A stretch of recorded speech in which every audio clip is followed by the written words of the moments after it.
Pemirsa, pasar merupakan tempat adanya interaksi pembeli dan penjual yang terjadi. Kemudian dari pasar ini kita sering melihat adanya sampah, baik sampah plastik maupun sampah organik. Dan selain pasar ada juga pasar modern. Ini pasar tradisional, ada juga pasar modern yang juga menghasilkan sampah-sampah plastik dan organik.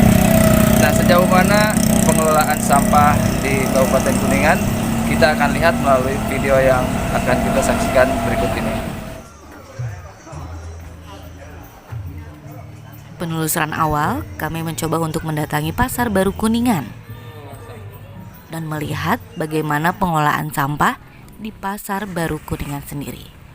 Apakah sistem pengolahan memilah-milah sampah sudah berlangsung atau masih dalam sistem langsung saja dibuang? Kita langsung saja tanya kepada petugas di Pasar Baru Kuningan.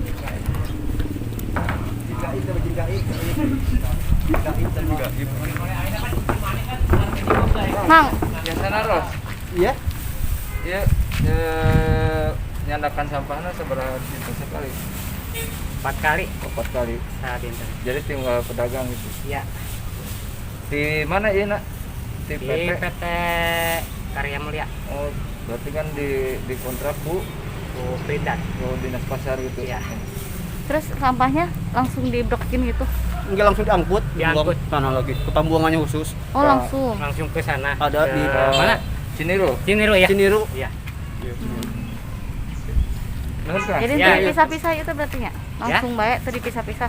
Langsung ya? langsung. Iya. Ya. Soalnya pisah-pisah mah alami. Ya. Menuju ngadal berita sampah. Oh iya, iya. mangga.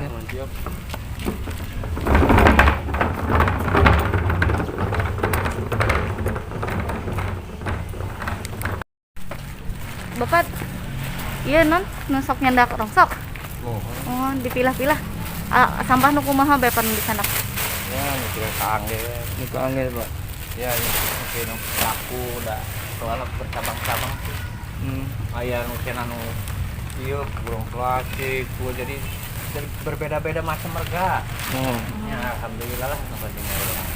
Kresek termasuk. Ya mas, bahannya payu kan. Zaman modern aja masa berapa ini mas. Tapi kampung turun. Ya. Tapinya raya rek di maya bae. Siap. Nun Kang. Ada rajin banget. Sok aya kresek tuh masker gitu. Ada mas. Sok maksudnya Itu sampah dinas sampah alat-alat kesehatan, masker tuh aya. Tuh apa kan lupa itu teh. Oh. Lupa itu teh kadang-kadang. Pergi dari model. Kami tidak menemukan para pedagang yang mau memilah-milah sampahnya, termasuk para petugas. Namun ada satu yang memiliki peran penting, yaitu para pemulung. Rupanya pemulung memiliki peran penting untuk memilah-milah sampah, dari mulai sampah non-organik dan sampah organik. Kita langsung saja beranjak menuju ke tempat pembuangan sampah akhir, yaitu berada di Ciniru.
tempat pembuangan sampah akhir Kabupaten Kuningan, tepatnya di Desa Ciniru, Kecamatan Jalaksana.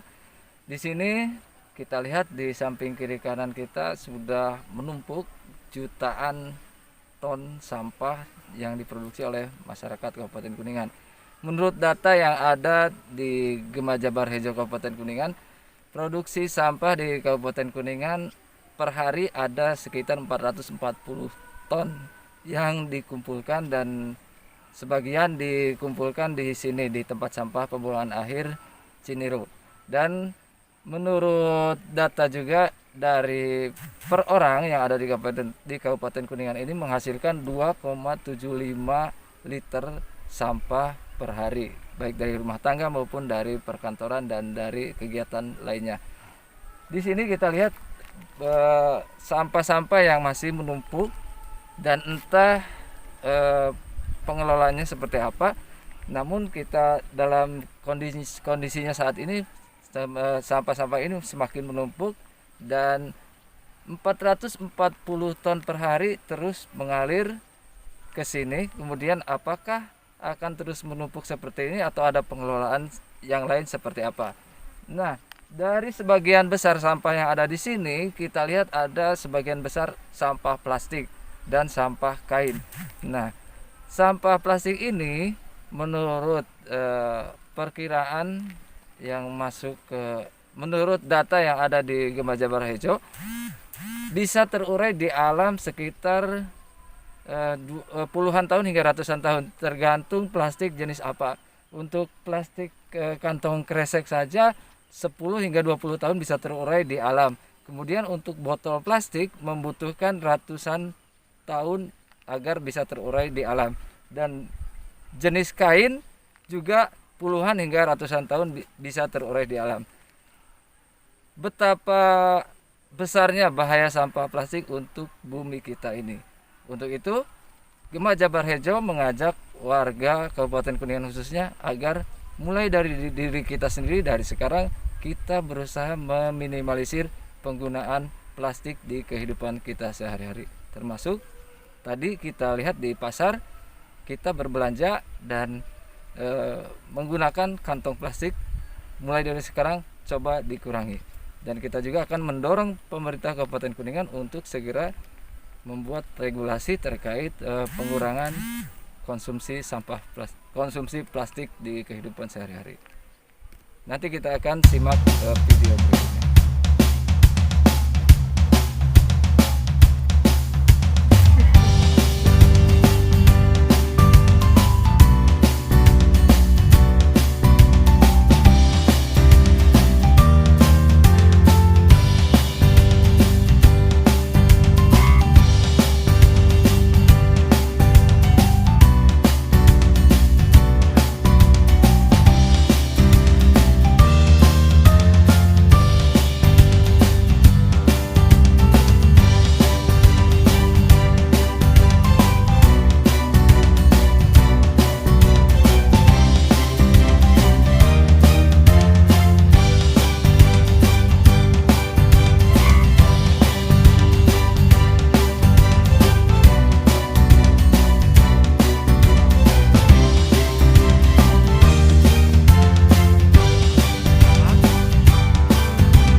Yuk, salam lestari, salam GJH.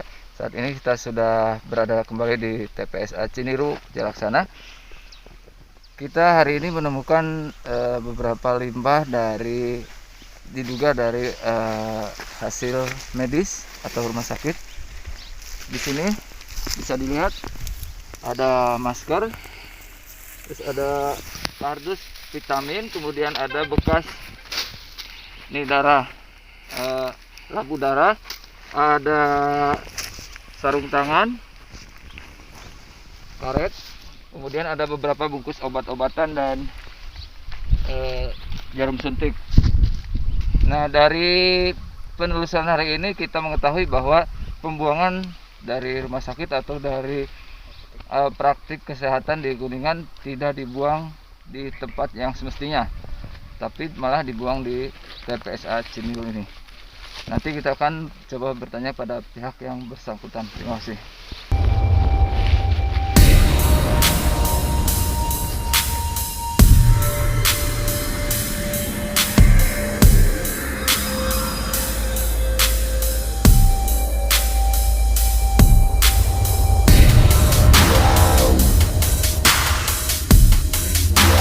Kalau masalah volume kan hari itu kan 300 kubikan, 300 kubik sistem kubikasi, karena ini kan timbangan kebetulan lagi ada masalah, jadi sistem kubikasi gitu kan. Nah setelah sampah itu terkumpul di sini, barangkali kan sesuai dengan emang harusnya kan kita menggunakan sistem kontrol landfill. Tapi ini kan memang konstruksi kontrol landfill, tapi dalam pelaksanaannya memang semi kontrol landfill, karena ada kaitannya dengan anggaran yang kami yang terbatas gitu kan. Jadi kalau mengacu pada kontrol landfill, barangkali sampai di sini ya kami belum siap secara maksimal karena anggaran tersebut kan. Karena setiap hari kalau melakukan kontrol landfill, persyaratannya satu ada setiap operasi itu ada pengurugan dan pemadatan. Jadi Sementara ini kami ya barangkali sebulan sekali atau sebulan sekali. Jadi semi kontrol landfill gitu kan. Jadi antara oven dumping dan kontrol landfill gitu kan. Antara sanitary landfill dan kontrol landfill. Jadi ya barangkali seperti dilihat kali itu sampah di gunung, tapi itu sudah ada pemadatan. Bukan hanya ditumpuk itu kan. Sambil operasi estafet sampah itu kan secara tidak langsung sudah ada pemadatan gitu kan. Jadi pemadatan disitulah untuk sekaligus secara tidak langsung memberikan kesempatan untuk mempercepat pembusukan gitu kan, karena ada gencatan dari atas gitu kan. Kemudian setelah itu nanti setelah ada pembusukan kami mengadakan biasanya di sel-sel, misalnya sekian meter kali sekian meter untuk pengurugan gitu kan setiap operasi. Itu barangkali ini memang di sini sampah itu udah berumur, TPA ini udah 21 tahun. Berdiri tahun 2019 akhir. 2009 2009 ya. 2009 berarti cuma 11 Pak. 99 paling. Iya 99. 21 tahun misalnya. Berarti 99. 99. Untuk ketersediaan alat sendiri untuk menopang sampah-sampah di sini gimana Pak? Nah ini yang jadi permasalahan, karena sarana dan prasarana ini ya terutama alat berat ya. Masalah alat berat memang di sini beda dengan di tempat lokasi ya, di lokasi galian C atau galian pasir gitu kan. Karena di sini bercampur aduk dengan ada yang namanya sampah kan, yang namanya sampah dengan terutama hal-hal yang mengenai alat berat itu, misalnya ya cepat berkarat, terus cepat ada kerusakan, dan sampai tahun ini kami ini ya alat berat tuh beko 1, 2, 3 sama yang ini. Cuma kan minimal ada alat berat itu 3 lah. Loader 1, doser ya, alat berat atau beko 2 gitu kan. Jadi bisa estafet. Kalau ini punya alat berat 1 yang itu pinjam dari PUPR. Jadi Diperbantukan di sini karena di sini ada masalah ya, ada kerusakan. Justru kalau ada cuma 1 itu, kalau sudah ada kerusakan udah sampah sampai ke sini. Pak, kalau luas area TPA berapa? Ya, luas area ini kurang lebih 5,5 hektar. Statusnya itu ada dua, ada milik Zona. Pemda, ada milik Desa. pemerintahan desa. Untuk pemerintahan desa 3,31, 3,30 ya. Untuk yang Yang sudah terpakai saat ini berapa? ya hampir 90%. Ini kan sudah Nah ini overload. gimana untuk ketika sudah mengalami overload apa? Saya memanfaatkan kemiringan, Berarti ketinggian. tinggi. Iya, Kan itu sebetulnya yang bawah itu masih pendek ya. itu sudah habis. Tapi kami bikin alternatif, bikin jalan ke yang ada tanjakan itu ya. Iya.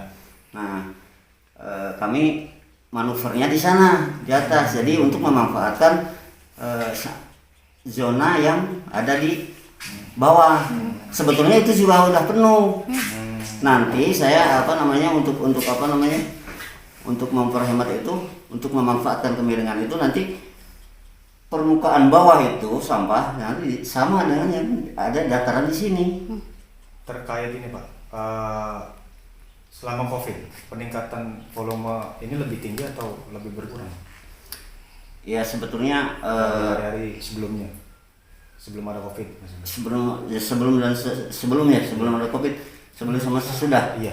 Ya saya kira sama aja. Sama. Konsumsi bervolume. Sama aja. Nah, kalau sampah Tidak terlalu signifikan dalam peningkatan volume gitu. sampah yang dibuang ke sini jenisnya apa aja Pak? Sampah yang dibuang ke sini ya sampah organik, non organik gitu kan. Cuma kalau B3 itu ya itu dan dikelola oleh timbulannya itu sendiri yang mengeluarkan sampah itu sendiri kan. Kalau B3 gitu sebetulnya saya tidak menerima di sini karena B3 itu kan sampah medis gitu kan. Oh, jadi berbahaya gitu kan. sama pihak ketiga atau kemana Pak untuk B3? B3 ya kurang tahu ya. Yang jelas dari dinas sudah mengirimkan edaran kepada rumah sakit dan lain sebagainya ke buka praktek klinik segala macam, jangan sampai mengeluarkan Biasanya buang kalau sampah sakit sini. sama pihak ketiga ada untuk di bawah B3-nya Ada pengolahan secara khusus Tapi kayaknya. B3 itu jenisnya apa aja Pak? Jenisnya jarum suntik gitu kan. Terus infus, selang transfusi darah dan lain sebagainya gitu. Semacam yang B3-nya. Kalau tisu, masker dan lain sebagainya mah itu kan Termasuk. ya Termasuk. ya emang termasuk karena sudah di rumah sakit ya. Iya. Kalau dipakai di kita kan jadi biasa, sampah biasa gitu kan. Masuknya sampah organik. Iya. Jadi kalau B3 itu betul saya tidak menerima dan saya juga suka kontrol. Ini ada nggak gitu kan. Tapi alhamdulillah barangkali ya adalah yang sedikit yang barangkali gitu kan yang lupa atau apa dari klinik atau dari taruh di rumah sakit, saya yakin udah dipilah di sana. Tapi tadi ngeliat ada Sampahnya berasal dari rumah. berarti yang ada itu dari rumah tangga. Ya barangkali seperti itulah. Kalau ini kan kalau dari rumah sakit kan ada mobil-mobil khusus Pak. Jadi saya pantau ini ada Tapi rumah sakit berarti di sini tidak menerima ya untuk Untuk sampah B3. sampah B3-nya iya. Cuma sampah itunya mah ya dibuang ke sini. Sampah-sampah itunya yang kan udah dipilah sama di sananya. Sampah B3 sama sampah kan di rumah sakit juga bukan sampah B3 semua. Ada B3, ada organik, ada anorganik. Yang organik dan anorganiknya ke sini. Kalau B3-nya dipilah di sana, barangkali diolah atau gimana gitu. Cek. Untuk armada angkutnya sebenarnya sudah pada tahu itu ya. Kalau misalnya ada sampah medis yang masuk itu pasti armada juga sudah tahu, nanti diberitahukan ke puskesmas atau rumah sakitnya bahwa ini bukan. Nah kalau misalnya untuk ada masker itu mungkin dari rumah tangga ya kayaknya. Sampah B3 sangat berbahaya sekali bagi kesehatan manusia. Sebaiknya dengan sampah B3 diolah terlebih dahulu agar virus tidak menyebar kepada manusia yang lainnya, seperti pemulung yang mencari nafkah di tempat pembuangan sampah akhir. Untuk episode kali ini, kita rupanya menemukan bahwa pengolahan sampah di Pasar Baru dan juga masyarakat masih mengandalkan sistem tumpuk dan tidak memilah-milah sampah terlebih dahulu. Kurangi sampah agar bumi kita tidak dipenuhi dengan sampah.